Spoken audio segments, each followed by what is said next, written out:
"Stop right there. That ring belongs to my mom."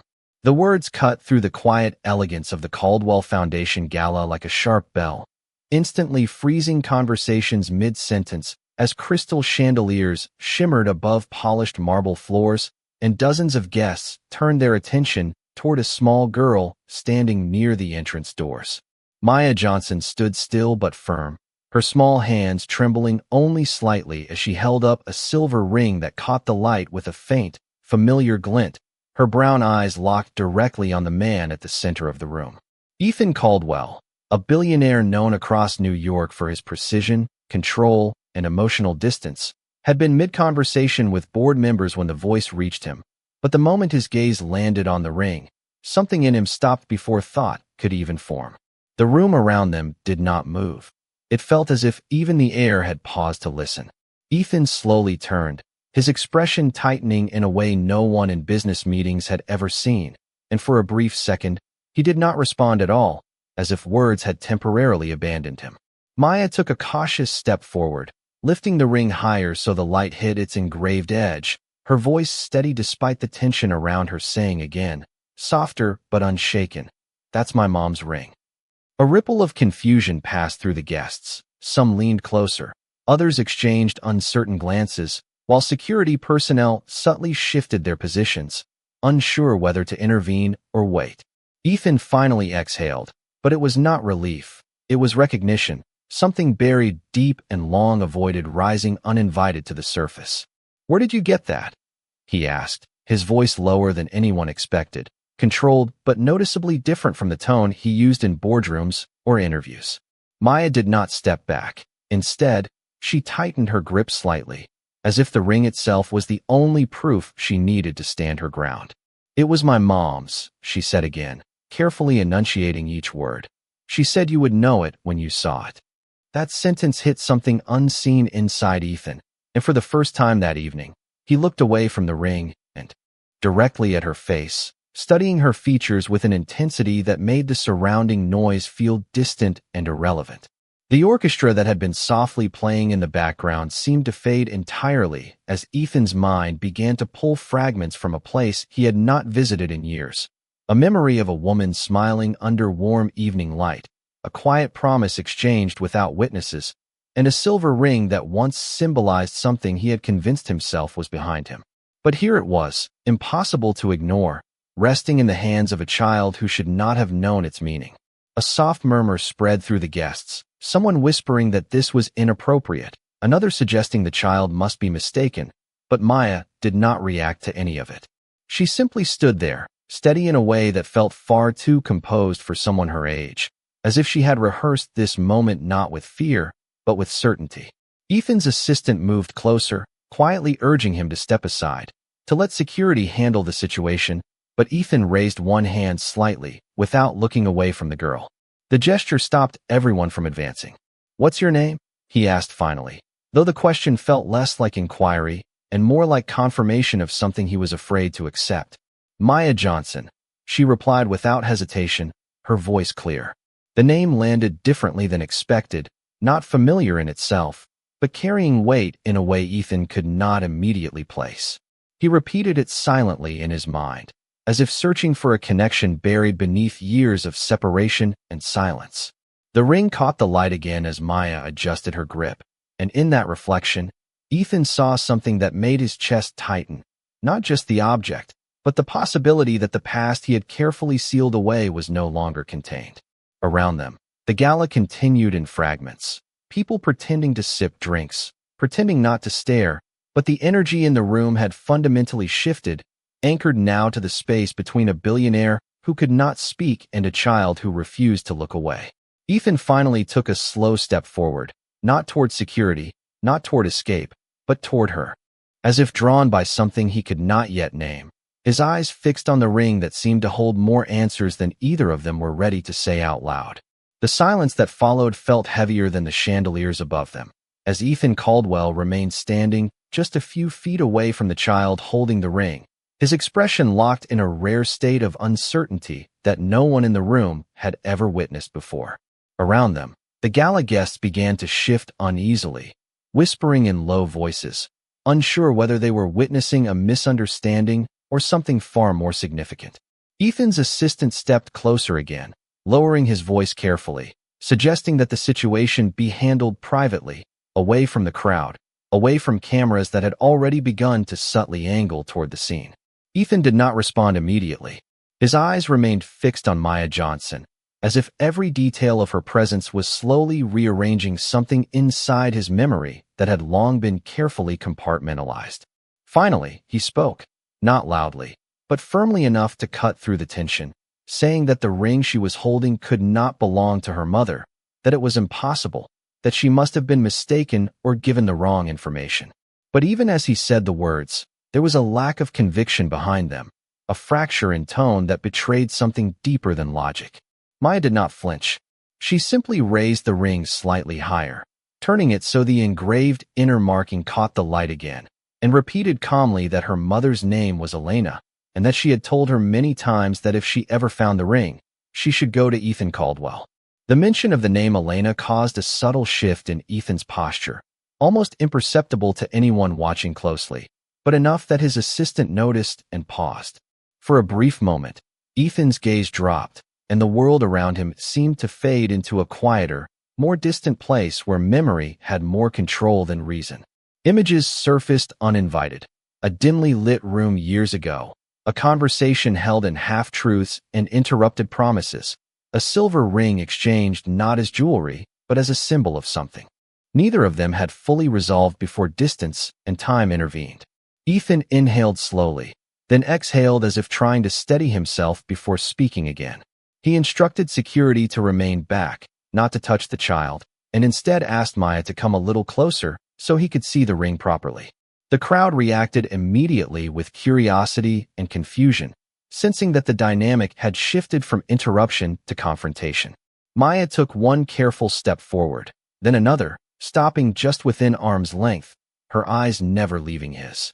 Ethan extended his hand slightly, not to take the ring, but to angle it toward the light. And in doing so, he noticed details he had not seen from a distance. A faint scratch along the edge, a small engraving that matched something only he and Elena had ever known, something that should not have been replicated or remembered by anyone else. His jaw tightened, and for the first time, his voice softened as he asked where exactly her mother had gotten it.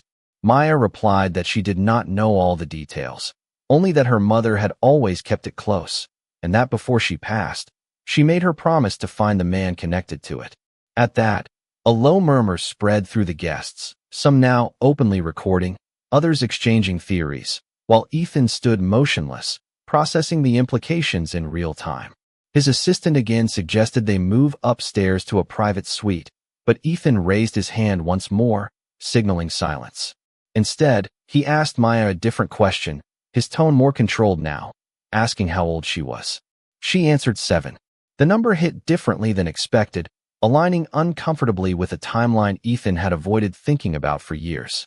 A faint pressure formed behind his eyes as he calculated silently, though he did not allow himself to finish the thought. Instead, he stepped back half a pace, breaking eye contact for the first time since the encounter began, and looked down at the ring again as if it might provide a simpler answer than the child standing before him. Around them, the gala music continued softly, almost ironically, as though the world outside this moment had not yet realized. Something irreversible was unfolding within it. Ethan finally spoke again, more quietly this time, not addressing the crowd, not addressing his staff, but speaking directly to Maya, asking her to stay where she was for a moment. Then, without explaining further, he turned slightly as if preparing to make a decision that would either clarify everything or complicate it beyond repair. The atmosphere inside the gala hall shifted in a way that could not be ignored, as Ethan Caldwell remained motionless for a long moment after asking Maya Johnson to stay where she was, his attention no longer anchored to the expectations of the event or the curious eyes surrounding him, but instead pulled into a quiet internal conflict that seemed to tighten with every passing second. The ring in Maya's hand reflected the soft golden light above them, and each flicker of it appeared to trigger something deeper in Ethan's memory, as though fragments of a life he had carefully buried were beginning to resurface without permission.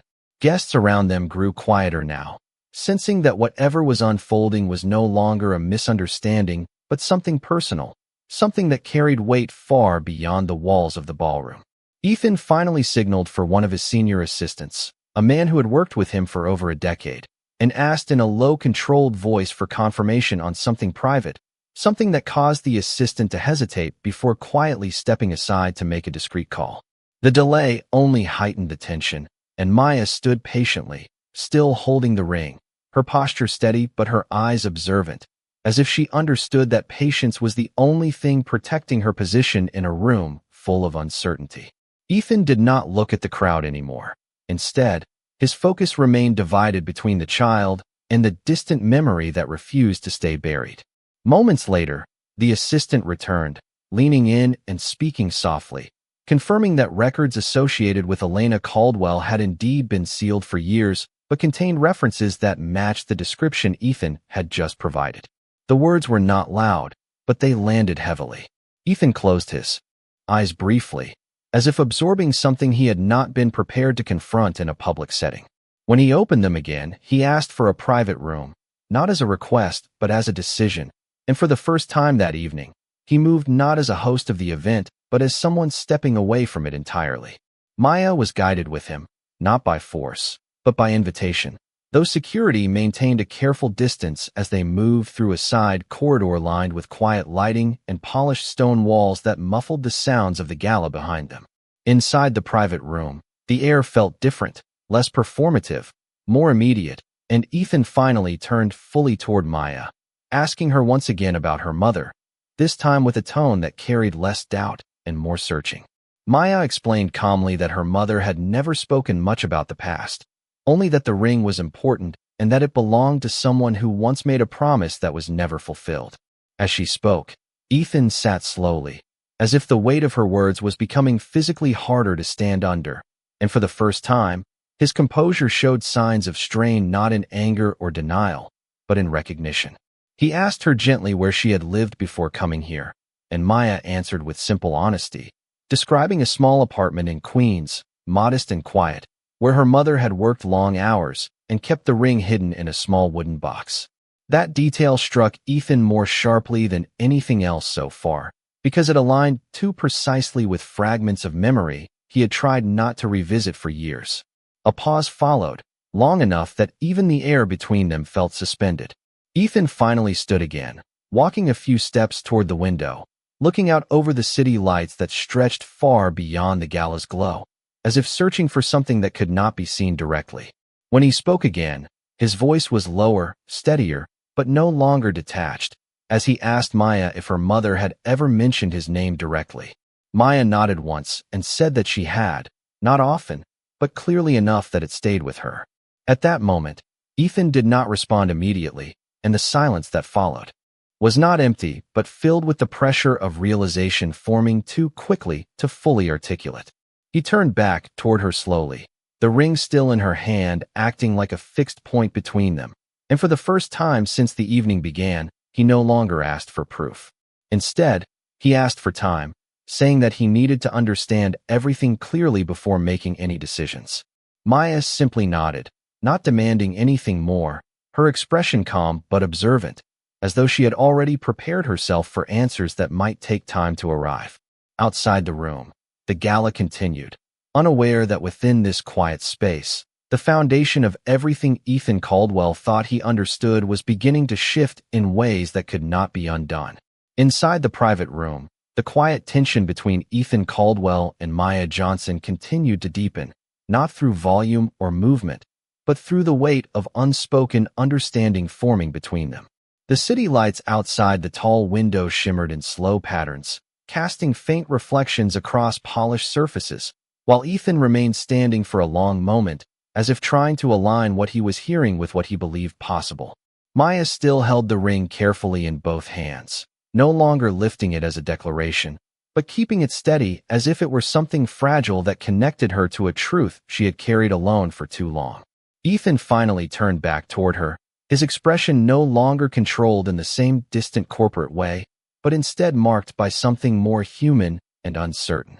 He asked her softly to describe her mother again, not as a formality, but as if every detail mattered in reconstructing a past he could no longer ignore. Maya explained that her mother had always kept things simple, that she worked long hours in a small medical clinic, that she rarely spoke about anyone from before, except once or twice when she mentioned a man who believed in building things that lasted longer than promises. As she spoke, Ethan's gaze lowered slightly, and his hands moved into his pockets, a subtle gesture that revealed internal tension he was trying not to show. A brief silence followed, and in that silence, Ethan's assistant, who had remained respectfully near the door, received a quiet update on a secure device.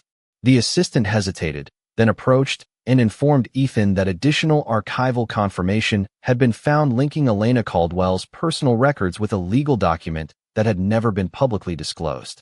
The phrasing was careful, but the implication was not. Ethan closed his eyes briefly again, and when he opened them, the weight of the situation had shifted from suspicion to something closer to reluctant recognition. He asked for the assistant to leave the room, and after a moment of hesitation, the door closed softly behind them, leaving only Ethan and Maya in the space.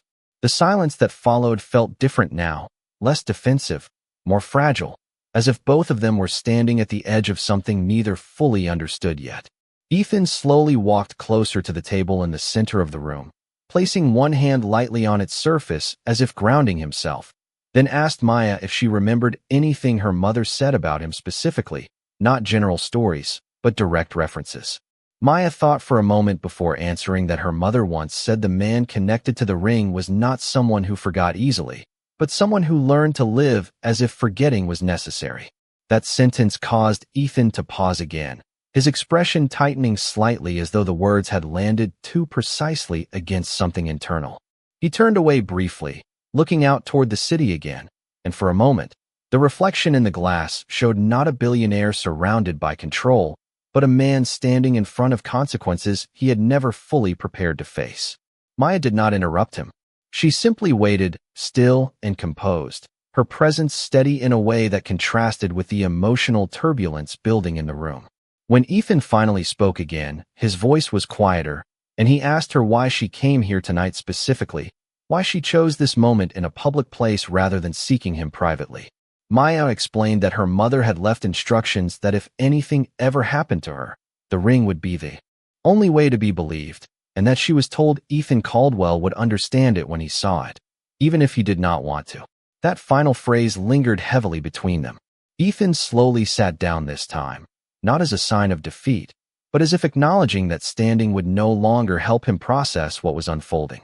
The room felt smaller now, not physically, but emotionally, as if the truth itself had begun to reshape its boundaries. He looked at Maya for a long time without speaking, and when he finally did, it was not a question or denial, but a quiet acknowledgement that what she had brought into his life tonight was not something that could be dismissed or delayed. Maya met his gaze without fear, and for the first time, the distance between them felt less like uncertainty and more like the beginning of something irreversible that neither of them had fully chosen, but both were now part of. The decision to leave the private room came without announcement, as Ethan Caldwell slowly stood and signaled for Maya Johnson to follow him, not with urgency, but with a controlled certainty that suggested he had reached a point where remaining still was no longer possible. The ring remained in Maya's hands, but now Ethan's attention was no longer focused solely on the object. Instead, it was focused on the next step of something that was no longer confined to a conversation behind closed doors. As they exited the room, the hallway outside felt quieter than before, as if the energy of the gala had shifted without anyone explicitly noticing the transition. Guests were still present, still engaged in polite conversation, but subtle glances began to follow Ethan as he walked past them with Maya beside him, a child holding something that clearly carried significance no one yet fully understood. His assistant moved quickly to his side, attempting to speak, but Ethan raised a hand slightly, indicating that nothing was to be interrupted at that moment. Instead, he instructed that all private access to his records be prepared and that no one was to interfere with what was about to happen, his tone calm, but carrying authority that required no repetition. Maya remained close, but not hesitant, matching his pace with a quiet steadiness that contrasted with the magnitude of the environment around her. As they reached the elevator leading to the upper private floor of the building, Ethan finally spoke again, asking her if she was comfortable leaving the gala area, not because of doubt, but because he wanted to ensure she understood she was not being moved without choice. Maya simply nodded, confirming she was fine, her attention still anchored to the ring, which she now held more carefully, as if it might shift meaning depending on who was watching. The elevator doors closed, and the soft descent upward created a moment of contained silence where neither of them spoke. Ethan looked forward, his reflection faint in the polished interior surface, while Maya watched him briefly, then looked down again. When the doors opened, they stepped into a private office space overlooking the city skyline, a room designed for decisions rather than gatherings, where everything was structured to eliminate distraction. Ethan walked toward a long desk and paused, then instructed his assistant, who had followed discreetly, to bring all available sealed records associated with Elena Caldwell, specifically anything connected to legal identity confirmations or personal estate documentation. The assistant hesitated only briefly before moving to comply, leaving the room with careful urgency. Maya stood near the center of the space, not moving further in, as if respecting boundaries she had not been explicitly told but instinctively understood. Ethan turned to her again, and for the first time, his tone softened as he asked if she had ever seen official documents herself, or if everything she knew came only from what her mother told her. Maya replied that she had once seen a folded document inside the same box as the ring, but she was told never to open it unless she needed proof that someone would question her truth. That answer caused Ethan to pause, his expression tightening slightly as he processed the implication that what he was seeking might already exist in a form that was simply waiting to be acknowledged. The assistant returned shortly after with a secure file case, placing it carefully on the desk before stepping back. Ethan did not open it immediately. Instead, he looked at Maya, then at the case, as if the final step required more than just procedure. He slowly approached the desk and placed his hand on the case, then paused again, and for a brief moment, the room felt suspended between what had been assumed and what was about to be confirmed. Maya remained still, watching without speaking, her presence steady but expectant. Ethan finally opened the case, revealing documents that carried names, dates, and references that aligned with details he had long buried beneath years of distance and silence. His breathing slowed, not in relief, but in recognition of something that could no longer be dismissed as coincidence. He looked at Maya again, and this time his silence was no longer uncertainty, but a realization forming into clarity. The city outside continued to move, lights shifting across glass and steel, but inside the room, time seemed to compress into a single undeniable moment where truth no longer needed interpretation, only acceptance. The room remained still after Ethan Caldwell opened the sealed documents, as if even the distant city lights outside the glass walls had dimmed slightly to give space to what was unfolding inside. The papers in front of him were arranged with careful precision, each page carrying official markings, signatures, and records that tied together years he had convinced himself were separate from his present life. Maya Johnson stood quietly a few steps away, watching him without interrupting, her hand still gently holding the silver ring, though now her grip was less about showing and more about holding on to something familiar in a moment that felt unfamiliar to both of them. Ethan scanned the first page slowly, his eyes moving across names and dates that aligned too precisely with fragments he had tried to forget, and for a moment, he did not speak, as if speaking would collapse the fragile balance between memory and reality. The assistant remained at a respectful distance near the doorway, sensing that no explanation was needed for silence that carried this much weight. Ethan turned the page, then another, each document reinforcing the same structure of truth, until finally his hand paused mid-motion, resting lightly on the edge of the file as though the physical act of reading had become heavier than expected. His breathing slowed, and when he finally looked up, it was not toward the assistant or the paperwork, but directly toward Maya. The expression on his face had changed, not suddenly, but in layers, moving from doubt to recognition to something quieter that resembled acceptance mixed with disbelief. He asked her softly if she had ever seen her mother sign anything similar, and Maya nodded, explaining that her mother once showed her a document folded carefully inside a small envelope, saying that one day it might be the only way someone would believe her story. That confirmation settled in the room like a final piece clicking into place. Ethan lowered himself into the chair behind the desk, not dramatically, but slowly, as if the structure of the moment required him to sit in order to fully process it. He placed the documents down carefully, aligning them without realizing it, a habit that returned even in emotional disarray.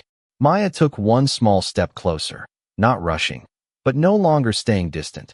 And for the first time since she had entered his world, Ethan did not look at her as a mystery or interruption, but as something real and undeniable that carried direct connection to what he was reading. The silence stretched for several seconds before he finally spoke again, asking her what her mother had told her about him beyond the ring, beyond the instructions, beyond the simple directive to find him. Maya hesitated only briefly before answering that her mother had described him as someone who built walls not because he did not care, but because he cared too deeply to risk repeating what he once lost. That sentence caused Ethan to look away, not in denial, but in recognition of how closely it mirrored truths he had never shared with anyone. The assistant subtly stepped forward, offering to prepare anything further required, but Ethan raised his hand gently, signaling that nothing else was needed at that moment. Instead, he asked for privacy again, and the assistant quietly left the room, closing the door behind him. Now only Ethan and Maya remained, along with the documents and the ring that connected everything together. Ethan finally leaned forward, resting his forearms on the desk, and asked Maya if she understood what these papers meant, not legally, but personally. Maya answered that she understood enough to know she was not mistaken, and that she had not come here to demand anything, only to confirm what her mother had always believed would be true. That response lingered heavily in the air, shifting something inside Ethan that could no longer remain contained by logic or distance. He stood again, slowly walking toward the window, looking out over the city that had once represented control and certainty, now appearing quieter and less absolute. When he finally spoke, his voice was softer than before, acknowledging that everything he had built his understanding on had just shifted in a way he could not ignore. Maya did not move closer or farther. She simply remained where she was, holding the ring, watching him as the truth settled between them, not as a sudden revelation, but as the beginning of something that would require time to fully understand. Outside, the city continued its movement, but inside the room, everything had changed direction without making a sound. The silence inside the office did not break immediately after Ethan Caldwell turned away from the window, as both he and Maya Johnson remained suspended in a moment that no longer felt like uncertainty, but instead like the beginning of a truth that had finally crossed a threshold of denial. The documents still lay open on the desk, their pages unmoving, yet their meaning had already shifted the atmosphere of the entire room. Ethan slowly returned to his seat, not with hesitation, but with a controlled heaviness, as if every movement now required more awareness than before. Maya remained where she stood, still holding the silver ring, her posture steady but her expression softer than earlier, as though the urgency that had brought her here was slowly transforming into something quieter and more reflective. Ethan looked at her for a long moment without speaking, and when he finally did, his voice carried a different tone, less investigative and more personal, as he asked what she remembered most clearly about her mother beyond the instructions and the ring itself. Maya thought carefully before answering, saying that her mother always used to say that some truths take time to be believed, not because they are unclear, but because they arrive in moments when people are not ready to accept them. That sentence lingered in the air between them, causing Ethan to lower his gaze briefly toward the documents again, as if checking whether the words on paper could confirm what he was now feeling internally. The assistant returned quietly at the door, waiting for instruction, but Ethan did not immediately respond, instead signaling for patience with a small gesture of his hand. He then asked Maya to come a little closer, not out of suspicion, but because he wanted to see the ring again in the context of everything he had just read. Maya stepped forward slowly, placing the ring carefully on the edge of the desk when he motioned for her to do so. The silver surface caught the light again, and in that reflection, Ethan's expression tightened slightly as he studied it more closely, not as an object, but as a connection point between fragmented years of memory. He asked her softly if her mother ever mentioned where she kept the ring before giving it to her, and Maya replied that it was always kept in a wooden box that her mother said contained things from a life she rarely spoke about, but never fully left behind. That answer caused Ethan to pause again, his hand resting lightly near the documents, as though grounding himself in something physical while processing something deeply internal. He finally leaned back in his chair, exhaling slowly, and for the first time since this encounter began, he stopped trying to separate the present moment from what it was revealing. Instead, he acknowledged quietly that too many details aligned for coincidence, and that what he was seeing was no longer a question of possibility, but of delayed recognition. Maya did not react with excitement or relief. She simply observed him, as if understanding that acceptance would not arrive in a single moment, but through a gradual unfolding.